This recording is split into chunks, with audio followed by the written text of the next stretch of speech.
RUV and will push or pull the surface along its normal vector. ठीक है, अब एक सरफेस है, सरफेस के ऊपर टेंजेंट्स हमने ड्रॉ किए हैं और हमने टीपीएम उसका नाम भी दिया हुआ था। तो टीपीएम क्या था, एक collection of all the tangents थी, और हर टेंजेंट जो टेंजेंट प्लेन होगा वो सरफेस के साथ होगा, और नॉर्मल जो भी कोई लेंगे हम उसका एंगल टेंजेंट प्लेन के साथ 90 डिग्री का होगा। और ये और बात है कि नॉर्मल इनवर्ड डायरेक्शन में भी हो सकता है और आउटवर्ड डायरेक्शन में भी हो सकता है, इसके बारे में कोई इन्फॉर्मेशन नहीं है। तो हम दोनों को साथ लेके चलेंगे कि इनवर्ड डायरेक्शन भी कंसिडर की जा सकती है और आउटवर्ड भी, ठीक है। लेकिन ये बात कंफर्म है कि जो नॉर्मल है वो परपेंडिकुलर होगा, इसमें तो कोई शक नहीं है, ठीक है। Then we get a family of surfaces R U V T equals to R U V minus T N U V. अब एक्चुअल सरफेस कौन सा था, आर यू वी, और एन जो है वो नॉर्मल है, और नॉर्मल के अबाउट हम नॉर्मल के अलोंग हम उसको अपवर्ड या डाउनवर्ड मोशन में डाउनवर्ड उसको मूव कर सकते हैं सरफेस को, ठीक है। बिल्कुल ऐसे जैसे आपके हाथ में एक बॉल है और हम बॉल को ऊपर भी कर सकते हैं वर्टिकली और वर्टिकली नीचे भी, कोई भी पोजीशन दे सकते हैं। तो जब पोजीशन में चेंज आएगा तो सरफेस का नाम हम कैपिटल आर से रिप्रेजेंट कर देंगे, और ये जो टी है ये पोजीशन को रिप्रेजेंट करेगा कि कहाँ पे हमने कितना उसको मूव किया है, अपवर्ड किया है और कितने यूनिट्स मूव किया है। तो ये R minus T N U V से हमारे पास इस नेक्स्ट जो न्यू पोजीशन बनती होगी सरफेस की आफ्टर मूवमेंट वो हमारे पास आ जाएगी, ठीक है। और अगर हम टी को जीरो रखेंगे तो सरफेस ये आर दोनों सरफेसेस सेम हो जाएंगे, मीन्स कि हमने सरफेस में कोई मूवमेंट नहीं की है। और टी को डिफरेंट वैल्यूज देने से हमारे पास उसकी पोजीशन आ जाएंगी कि हमने इतने यूनिट अबव या डाउनवर्ड उसको मूव किया है। The first fundamental form deals with the arc length on the surface, and the second fundamental form measures how the arc length changes as the surface moves along its normal vector, or how the first fundamental form changes with changing t. अब second fundamental form का काम क्या है, हमें पता है कि first fundamental form जो है वो arc length on the surface find out करते हैं हम उससे, और सेकंड फंडामेंटल फॉर्म में ये करेगी how the arc length changes as the surface moves along its normal direction. Second fundamental form में हम लोग ये देखेंगे कि जब हमने एक सरफेस को अपवर्ड या डाउनवर्ड डायरेक्शन में मूव किया है, कोई नई पोजीशन दी है, उससे जो कर्व्स मौजूद थे ऊपर उनकी आर्क लेंथ पे कोई फर्क पड़ा है या नहीं पड़ा, ठीक है। How the first fundamental form changes with the changing T, या हम ये भी दूसरे वर्ड को हम ये भी कह सकते हैं कि सेकंड फंडामेंटल फॉर्म से हम लोग change in first fundamental form को मेजर करते हैं, जो कि टी में चेंज होने की वजह से आएगी। अगर टी जीरो होगा तो कोई चेंज नहीं होगी, अगर टी की डिफरेंट वैल्यूज होंगी तो डेफिनेटली कोई ना कोई चेंज आएगी, जिसे हम लोग फाइंड आउट करेंगे, ठीक है। इसको अगर आप इमेजिन करना चाहते हैं या आप अगर इसको देखना चाहते हैं तो आप ऐसा सपोज कर लें कि आपके हाथ में एक फुटबॉल है, और फुटबॉल के ऊपर आपको पता है डिज़ाइन बने हुए हैं, और अगर हम उसको अपवर्ड मूव करें या फिर हम उसको डाउनवर्ड मूव करें तो उससे क्या फ़र्क पड़ेगा, क्योंकि वो एक सॉलिड है फिलहाल फुटबॉल जिसकी हम बात कर रहे हैं, और उसमें जो डिज़ाइन है उसकी लेंथ या उसकी शेप में कोई चेंज नहीं आएगा, ठीक है। तो इसी तरह अगर आप कोई फैब्रिक आपके हाथ में है, आप रुमाल ले लें या आप दुपट्टा समझ लें, अगर आप उसको ऊपर से नीचे की तरफ मूव करते हैं तो फॉर एग्जाम्पल उसके ऊपर कुछ लाइन्स हैं, स्ट्रेट लाइन्स, ठीक है। तो अगर आप उसको ऊपर से नीचे की तरफ मूव करते हैं तो वो जो दुपट्टा है या जो भी फैब्रिक है वो कर्व, वो स्ट्रेट लाइन कर्व हो जाएंगी, ठीक है। तो इसी तरह अगर आप नीचे से ऊपर लेके जाते हैं तब वो डाउन मतलब नीचे की तरफ उनका कर्व होगा, और अगर आप ऊपर से नीचे की तरफ लेके आते हैं तो उनका जो कर्व है वो अपवर्ड होगा। तो उससे होगा क्या कि एक तो कर्व देखिए चेंज आ गए, मतलब फुटबॉल की निस्बत हमारे पास एक नया चीज़ आ गई जिसमें अपवर्ड या downward along the normal move करने से चेंज ज़रूर आया है। लेकिन अभी हम ये भी कैलकुलेट कर सकते हैं, फिलहाल तो हमें पता है कि उनकी जो लेंथ है लाइन की, अगरचे वो कर्व्ड हो गई हैं, पहले स्ट्रेट थी, लेकिन हमें पता है कि उनकी लेंथ में कोई डिफरेंस नहीं आया। लेकिन ऐसा भी हो सकता है कि कुछ और मटेरियल्स हों या कुछ और हमारे पास चीज़ें हों जो हम यूनिवर्स में ऑब्जर्व करें और जिनको जिनकी पोजीशन चेंज करने से उनकी जो ये तो उनकी मेकिंग पे है ना कि किस चीज़ से वो बनी हुई है। फॉर एग्जांपल वो गैस या किसी और चीज़ से बनी हुई है, तो वो जब हम उनकी पोजीशन चेंज करेंगे तो हो सकता है वो थोड़ा सा अपने प्लेस छोड़ दें, जैसा कि हमने कुछ लेक्चर्स में डिस्कस किया था कि यूनिवर्स एक्सपैंड हो रही है और तो यानी कि विद टाइम जो है अगर वो एक्सपेंड हो रही है तो हमने कैसे फाइंड आउट किया था, गैलेक्सीज के दरमियान डिस्टेंस बढ़ गया था। तो इसी तरह अगर हो सकता है कोई ऐसी चीज़ ऑब्जर्व की गई हो, हम उसको उसकी पोजीशन को चेंज करने से अपवर्ड या डाउनवर्ड, यानी फर्स्ट टाइम कहीं ऑब्जर्व किया लेकिन सेकंड टाइम जब हमने ऑब्जर्व किया तो वो चेंज कर चुकी है अपनी हाइट, जहाँ पे पहले मौजूद थी उससे ऊपर चली गई या फिर उससे नीचे आ गई है। तो इस केस में हो सकता है कि उसकी जो ऊपर कर्व्स मौजूद थे उनमें उनकी लेंथ में कोई चेंज आया हो, तो उसको ऑब्जर्व करने के लिए हम लोग सेकंड फंडामेंटल फॉर्म की हेल्प लेते हैं। ठीक है, अब ये बात तो डिस्कस होगी कि हम इसको यूज़ क्यों करते हैं। अब हम इसको अप्लाई कैसे करेंगे, फाइंड कैसे करते हैं। ठीक है, let E of T D U square plus 2f of T D U D V plus G of T D V square be the first fundamental form of family of surfaces R U T U V T equals to R U V minus T N U V. ये जो हमारे पास T की different values के लिए different surfaces आ जाएंगे ना, surfaces की डिफरेंट पोजिशन आ जाएंगी। सरफेस एक्चुअली तो एक आर यू वी ही है, लेकिन जब हम इसको नॉर्मल के लॉन्ग अपवर्ड या डाउनवर्ड मूव करेंगे तो हम इसकी डिफरेंट पोजीशंस नोट करेंगे और वो collection of all the positions पे हम उसे कैपिटल आर से रिप्रेजेंट करेंगे। और ई क्या होगा इस केस में, अब हमारा जो सरफेस का रोल प्ले कर रहा है वो कैपिटल आर कर रहा है। ठीक है, तो ई ऑफ टी अगर हम लोग लेंगे तो वो इस R U dot R U same formula है। ठीक है, और इसी तरह एफ के लिए हम लोग R U dot R V लेंगे और जी के लिए हम लोग R V dot R V लेंगे। अब हमें पता है कि आर जो हमें गिवन है एक्सप्रेशन जो हमने बनाया अपने कैपिटल आर के लिए, अगर हम इसको यू के रिस्पेक्ट से डेरिवेटिव लेते हैं तो हमें ये small R U minus T N U लेना पड़ेगा। ठीक है, और अगर हम लोग बी की रिस्पेक्ट से डेरिवेटिव लेते हैं तो स्मॉल आर का बी की रिस्पेक्ट से derivative minus T constant deal होगा यहाँ पे, और एन का डेरिवेटिव रिस्पेक्ट टू बी लेना पड़ेगा। और फिर then second fundamental form of R जो है उसे हम लोग इक्वेशन नंबर 1 से रिप्रेजेंट करते हैं, that is half partial derivative of the first fundamental form. यानी फर्स्ट फंडामेंटल फॉर्म हमने ऊपर भी बताई थी इसके एलिमेंट, यानी हमारे पर्टिकुलर टी के चेंज होने से क्योंकि हमारा चेंजेस आएंगी, तो E of T D U square plus 2f of T D U D V plus G of T D V square, ये हमारी फर्स्ट फंडामेंटल फॉर्म है। और हमने इसमें चेंज फाइंड आउट करना है जो कि हमें सेकेंड फंडामेंटल फॉर्म देगी। जी क्या पूछना चाहते हैं आप? मैम जो फर्स्ट फंडामेंटल फॉर्म पढ़ी थी हमने उसमें तो ये नहीं थी इक्वेशन। बट इसमें इक्वेशन हमने एक्सप्रेशन नहीं बनाया था फर्स्ट फंडामेंटल फॉर्म का, that is E D U square plus 2f D U D V plus G D V square. हम लोग ई एफ और जी की वैल्यूज फाइंड आउट करते थे इसमें, और जी उसमें मैम वो सिर्फ तो था। कि हमने टी को इन्वॉल्व किया है। टी को क्यों इन्वॉल्व किया है, क्योंकि टी हमें वो जो सरफेस जैसे हम लोग मूव कर रहे हैं अपवर्ड और डाउनवर्ड अलोंग दी नॉर्मल, उसके अंदर उसकी पोजीशंस को टी शो करता है। ये देखिए आर जो सरफेस हम लेते हैं ना तो ये टी के ऊपर डिपेंड, बाकी तो यू डी जो है वो तो है ही चेंज होकर पूरा सरफेस को बनाएंगे, लेकिन टी जो है ये इसकी हाइट के बारे में इसकी पोजीशन के बारे में हमें बता रहा होगा।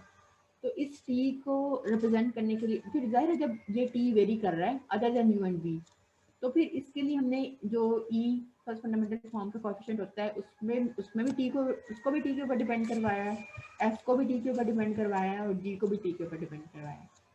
ये एग्जैक्टली वही है, लेकिन सिर्फ ई एफ और जी क्योंकि टी वेरी करने से हमारे पास डिफरेंट आएंगे तो इसलिए हमने उसे किया है। अब अगर नहीं समझ में आया तो आप पूछ सकते हैं। मैम हाइट तो उसमें भी तो थी हमारे पास। बेटा उसमें हाइट हम लोग नहीं ले रहे थे, हम जस्ट सरफेस की बात कर रहे थे कि हमारे पास कोई भी सरफेस है वो कहीं भी मौजूद है। अब हम ये कर रहे हैं कि हम सरफेस तो ले ही रहे हैं लेकिन हम उसके डिफरेंट पोजीशंस दे के ना वर्टिकली डिफरेंट पोजीशंस दे के भी उसको चेक कर रहे हैं।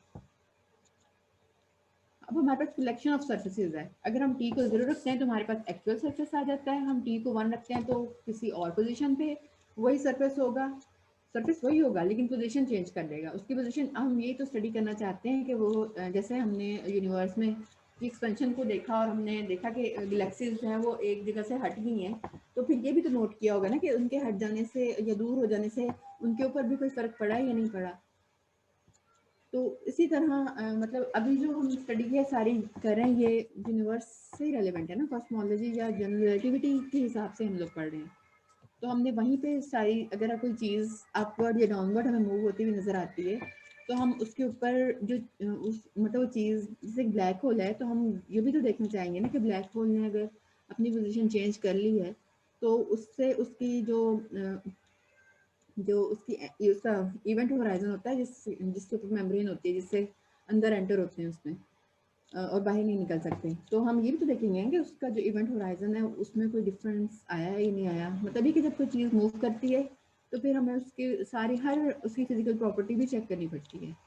तो फिलहाल क्योंकि आप लोग तो इनिशियल स्टेज पे हैं, तो अभी हमने सिर्फ फर्स्ट फंडामेंटल फॉर्म को पढ़ा था, तो सेकंड फंडामेंटल फॉर्म में हम ये फाइंड आउट करते हैं कि उसकी फर्स्ट फंडामेंटल फॉर्म में कोई चेंज आया है या नहीं आया, उसकी सिर्फ ऊपर या नीचे जाने से। ठीक है, तो ये जो जी टी मैम। है ये हमें बताता है कि वो मूव किया है। अगर टी ज़ीरो है तो कोई मूवमेंट नहीं होगी।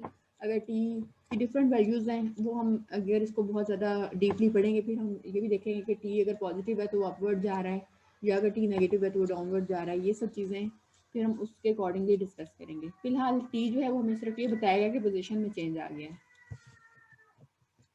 ओके, अब ये जो जी है मैम। आर यू हम फाइंड करेंगे, यू की रिस्पेक्ट डेरिवेटिव लेंगे। और नेक्स्ट हम इक्वेशन नंबर 1 पे थे कि हमने अगर चेंज फाइंड करना है तो हमें इस तरह half of partial derivative of the first fundamental form at T equal to 0 find करना पड़ेगा।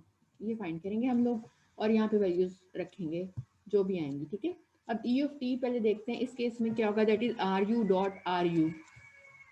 तो R U minus T N U dot R U की वैल्यूज हमने यहाँ से यहाँ पे रख दी और हमने इनका डॉट प्रोडक्ट ले लिया। ठीक है, ये R U dot R U first term बनेगी, minus two T R U dot N U ये इसकी बनेगी सेकेंड टर्म। और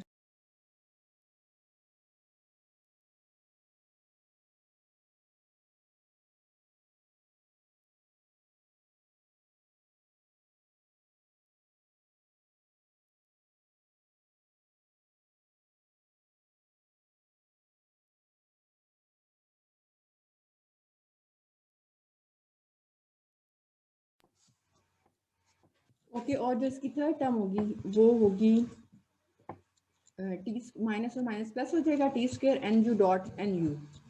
इसके बाद करली हम इसको वैल्यूएट करेंगे, हम इसका डेरिवेटिव लेंगे टी की रिस्पेक्ट से। ठीक है, अब ये तीनों टर्म्स का वन बाय वन डेरिवेटिव यहाँ पे साइड पे लिया हुआ है, R U dot R U. R actually depend ही कर रहा है यू और वी पे, टी का तो कोई रोल ही नहीं है। जब हम उसका डॉट प्रोडक्ट लेंगे तब भी जो आंसर आएगा उसमें भी टी कहीं मौजूद नहीं होगा, तो इसलिए जब हम इसका टी की रिस्पेक्ट से डेरिवेटिव लेंगे तो आंसर जीरो हो जाएगा। सेकेंड टर्म में जो है R U dot N U, इन दोनों में कहीं टी नहीं है, सिर्फ ये टी है जो साथ में मल्टीप्लाई हो रहा है। जब इसका डेरिवेटिव देंगे तो ये two into R U dot N U हो जाएगा।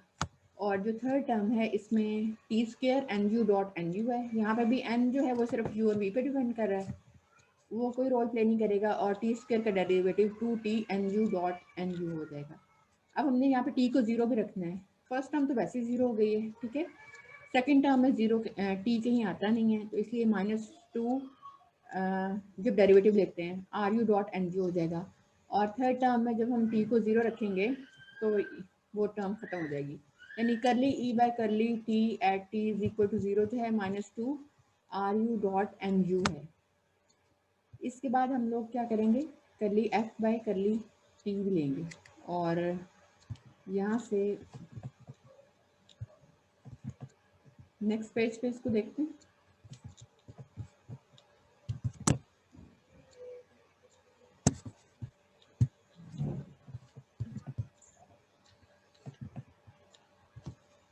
यहाँ आप देख सकते हैं पेज नंबर 2 होना चाहिए जी। यहाँ पे देखें आर यू और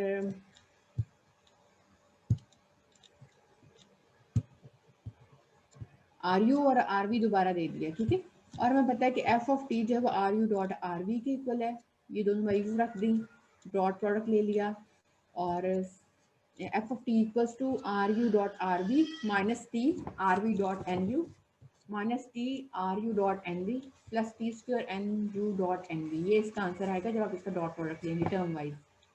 और फिर इसके बाद जो है जब हम इसको डेरिवेटिव लेंगे विद रिस्पेक्ट टू टी, तो देखिए R U dot R V जो है इसका आंसर जीरो आ जाएगा। इसी तरह ये जो है ये सेकंड टर्म का डेरिवेटिव जो है यहाँ पर टी का डेरिवेटिव वन हो जाएगा, इसमें भी टी का डेरिवेटिव वन हो जाएगा। और थर्ड टर्म में जो टी स्क्वायर है ये 2t में कन्वर्ट होगा और जब हम t को 0 रखेंगे तो ये भी खत्म हो जाएगा। तो करली एफ बाई करली टी जो है at T equal to 0 minus R U dot N D plus R B dot N U होगा। इसके बाद नेक्स्ट जो है G of T is equal to R V dot R V हम लेंगे और इसमें आप देखें कि आर वी को रख दिया, ठीक है, डॉट प्रोडक्ट लिया, ये R V dot R V first term बनेगी और minus 2t N V dot R V जब आप ये इसकी सेकंड और इसकी फर्स्ट टर्म और इसकी फर्स्ट और इसकी सेकंड टर्म का प्रोडक्ट लेंगे, ये माइनस माइनस प्लस हो गया, टी स्क्वायर हो गया और N V dot N V हो गया। अब जब आप इस पूरे जी का डेरिवेटिव लेंगे टी की रिस्पेक्ट से तो ये पहली टर्म का डेरिवेटिव 0 हो जाएगा, सेकंड टर्म का derivative minus 2 N V dot R V होगा और थर्ड जो टर्म है इसका 2t N V dot N V होगा और जब t को 0 रखेंगे तो ये लास्ट टर्म खत्म हो जाएगी और आपके पास सिर्फ ये minus 2 N V dot R V रह जाएगा। इसके बाद है since R U and R V are always orthogonal to N, R U और आर वी हमें पता है कि ये टेंजेंशियल वेक्टर्स हैं, ठीक है। जब हम किसी भी कर्व का हम लोग डेरिवेटिव ले लेते हैं तो वो टेंजेंट को रिप्रेजेंट करता है। तो उससे क्या होगा कि ये हमें पता है कि एन के ऑर्थोगोनल है और जिसका मतलब ये होगा कि हम इसका जब एन के साथ इन दोनों का डॉट प्रोडक्ट लेंगे तो आंसर 0 आएगा। अभी तक अगर आपको कुछ समझ नहीं आया तो आप मुझसे पूछ सकते हैं।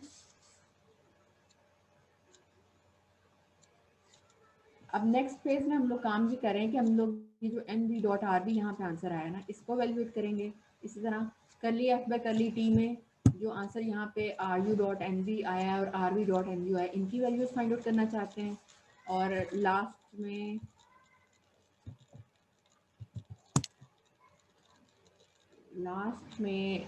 जो ई की वैल्यू हमारे करली बाई करली टी की value R U dot N U आई थी हम इसको वैल्यूएट करना चाहते हैं, ठीक है। अभी तक अगर आपको कुछ समझ में नहीं आया ना तो आप मुझसे पूछ सकते हैं ताकि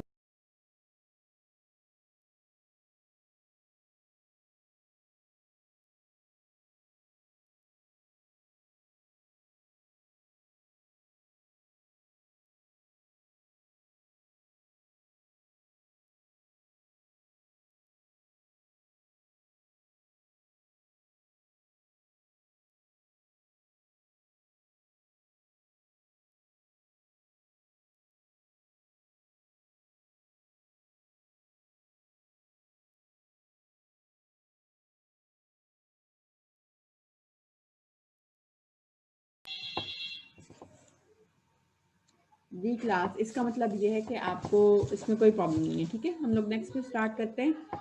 नेक्स्ट करना ये है कि हमने ये वैल्यूज जो फाइंड आउट करनी है उनको हमने रखना है वापस करली बाय करली टी की जगह पे, करली जी बाय करली टी की जगह पे और करली एफ बाय करली टी की जगह पे। Okay, R U dot N जो है ये 0 है। क्यों 0 है? क्योंकि ऑर्थोगोनल है ये आर यू और एन।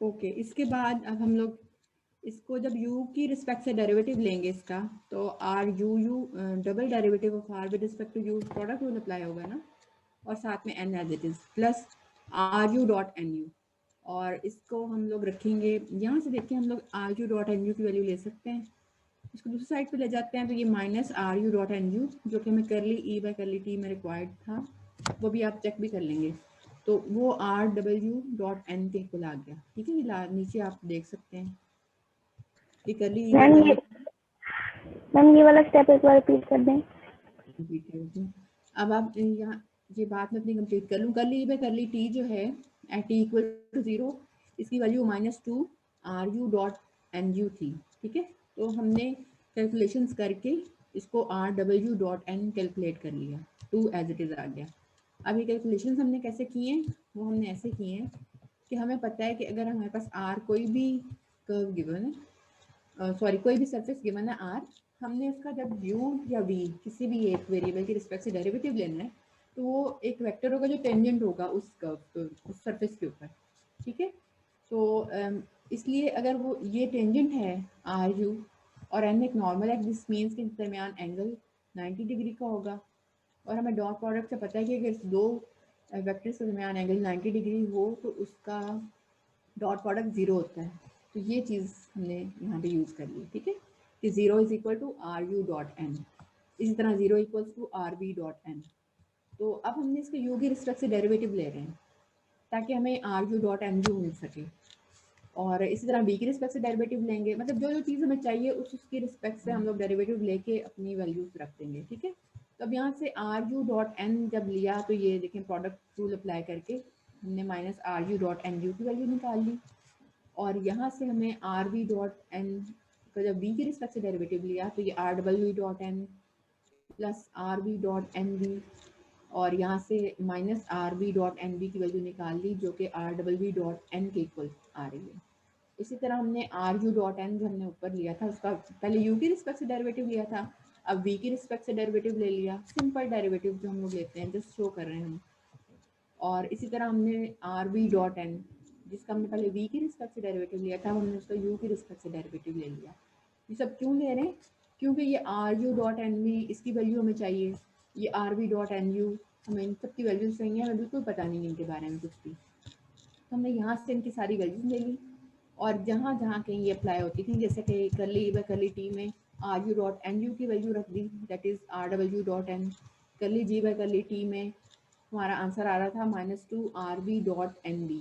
तो यहाँ से देखें RV.NB सेकेंड वन से हमने RWB.N इसको रिप्लेस कर दिया, और करली एफ बाय करली टी में हमारे पास दो चीज़ें आ रही थी, RU.NB जो कि हमने ये थर्ड वाले इक्वेशन में आप देख सकते हैं, और RV.NU ये लास्ट जो हमने लिया है इसमें से आप देख सकते हैं, हमने ये वैल्यूज लेके यहाँ पे रख दी। और at the end equation number 1 जो थी, by putting these values in equation number 1 we get the second fundamental form, that is ये देखें यहाँ पे, ये हमारे पास second fundamental form equation number 1 ये है जो यहाँ पे लिखी हुई है, और हमने इसमें ई की वैल्यू करली बाय करली टी की वैल्यू रख दी, करली एफ बाय करली टी की वैल्यू रख दी, और करली जी बाय करली टी की वैल्यू रख दी, ठीक है। और उसके बाद हाफ था ऑलरेडी, और ये एफ के जो करली एफ बाय करली टी का जो आंसर था उसमें 2 आ रहा था, तो इसलिए वो हाफ वहाँ पे कैंसिल हुआ। सॉरी, करली ई की वैल्यूज में आ रहा है, ये सामने क्लियरली लिखा हुआ है, ठीक है।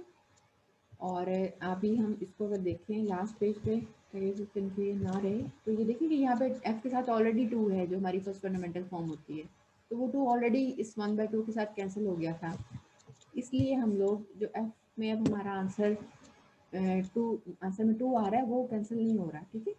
बाकियों के देखें ई के साथ ये ख़त्म हो जाएगा, और इस तरह जी के साथ भी जो 2 आता है वो भी ख़त्म हो जाएगा, लेकिन एफ वाला रह जाएगा। और नेक्स्ट पेज पे आप देख सकते हैं कि general form, first fundamental form जो बनेगी वो ये होगी, आप ये वैल्यूज रख दें, जो जो चीज़ें कैंसिल हो रही थी उनको रख दिया। तो ये जो RW.N है इसका नाम L रख दिया, ठीक है, RUV.N का नाम M रख दिया, और RWV.N का नाम कैपिटल N रख दिया। तो यहाँ पे देखें L की वैल्यू रख दी, M की वैल्यू रख दी, और N की वैल्यू रख दी। अब आपने सिर्फ 2 चीज़ें टोटली याद रखनी है, एक तो फर्स्ट फंडामेंटल फॉर्म का एक्सप्रेशन जो कि EDU² plus 2FDUDV plus GDV² था, ठीक है, और एक ये एक्सप्रेशन आपके सामने मौजूद है L, M और N की टर्म्स में, ये है सेकंड फंडामेंटल फॉर्म का एक्सप्रेशन। यहाँ पे L, M और N कैसे फाइंड करते हैं, यानी जितना भी आज का भी हमने पढ़ा है ना उसमें सिर्फ ये 2 लाइन्स याद रखने वाली हैं, बाकी आप डिराइव तो कर ही लेंगे, सिंपल कैलकुलेशंस हैं, लेकिन ये आपको हर वक्त याद होनी चाहिए। L, M और N की वैल्यू आप यहाँ से कैलकुलेट करेंगे और इस एक्सप्रेशन में रखेंगे तो आपके पास सेकंड फंडामेंटल फॉर्म आ जाएगी, ठीक है। Since this is the second fundamental form calculated by taking derivative at t equals to 0, it is the second fundamental form only for surface r uv0 equals to r uv, क्योंकि हमने इसमें t को 0 पे evaluate किया था, ठीक है, derivative को, इसलिए ये जो इस सरफेस की सेकंड फंडामेंटल फॉर्म दे रहा है जो कि ओरिजिनल सरफेस था। अगर हम t को डिफरेंट वैल्यू देंगे तो हमारे पास डिफरेंट वैल्यू आएगी सरफेस की, मतलब जो न्यू पोजीशन आएगी उस पर जो सेकंड फंडामेंटल फॉर्म बनती है वो आएगी, ठीक है। By taking derivative of the first fundamental form at different points, we can find second fundamental form of different surfaces in the same family, but it is not necessarily the same expression. हम different points पे first fundamental form का derivative लेके ना, जैसे हमने अब तो t को 0 पे लिया, t को 1 लेके हम जो first fundamental form का derivative लेंगे, उस केस में जो हमारे पास सेकंड फंडामेंटल फॉर्म आएगी वो डिफरेंट होगी। क्यों डिफरेंट होगी? क्योंकि सरफेस भी तो डिफरेंट हो जाएगा ना, तो उनके एक्सप्रेशन से हम वो सेम नहीं, फैमिली ऑफ द सर्फेसेस तो सेम ही होगी, यानी एक ही सरफेस को हम कभी ऊपर लेके जा रहे हैं कभी नीचे लेके जा रहे हैं, लेकिन जो एक्सप्रेशन आएगी सेकंड फंडामेंटल फॉर्म की वो सेम नहीं होगी, ठीक है। किस केस में सेम होगी? जब हम फुटबॉल को ऊपर या नीचे कर रहे हैं उस केस में वो सेम होगी, लेकिन अगर हम लोग कोई और चीज़ ऑब्जर्व कर रहे हैं तो उस केस में वो सेम नहीं आएगी, वो चेंज को शो करेगी। अभी इस लेक्चर में ये देखिए आगे कुछ क्वेश्चंस भी हैं, ये मैं आपके साथ शेयर भी कर दूंगी अभी फौरन लेक्चर के बाद, आप इसको पढ़ें, क्वेश्चन को सॉल्व करने की कोशिश करें।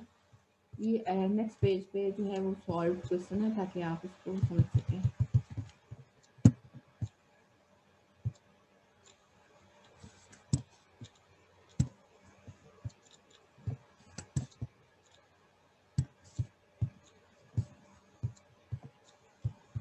ये देखिए ये क्वेश्चन हमें गिवन है, एक्सरसाइज है for second fundamental form. Question number 1 है consider the surface of revolution. Surface of revolution एक ये ले लिया, ठीक है, और इसमें हमें बता दिया कि एफ ऑफ यू पॉजिटिव है, ये हमें गिवन है, ठीक है, और यू भी हमें बता दिया कि F of U 0 G U is a unit speed curve, that is हम F dot square plus G dot square का आंसर 1 आएगा। इसको हम जहाँ कहीं यूज़ करना होगा हम इसे कर लेंगे, और यहाँ पे डॉट जो है वो derivative with respect to U show कर रहे हैं।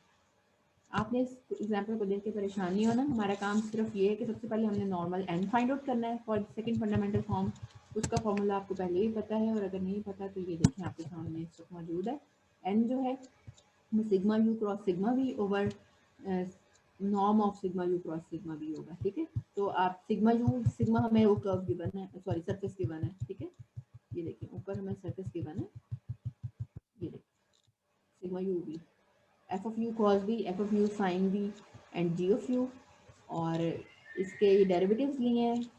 चलिए हम इसको नेक्स्ट लेक्चर में कर लेंगे, आज आप जस्ट इसकी डेरिवेशन को देख लें, ठीक है, टाइम इसको कम रह गया। तो अगला जो हमारा मंडे को लेक्चर होगा उसमें इंशाल्लाह हमसे क्वेश्चंस को सॉल्व कर लेंगे, और आगे में कोर्स के कंटेंट्स हमने भी देख लेंगे।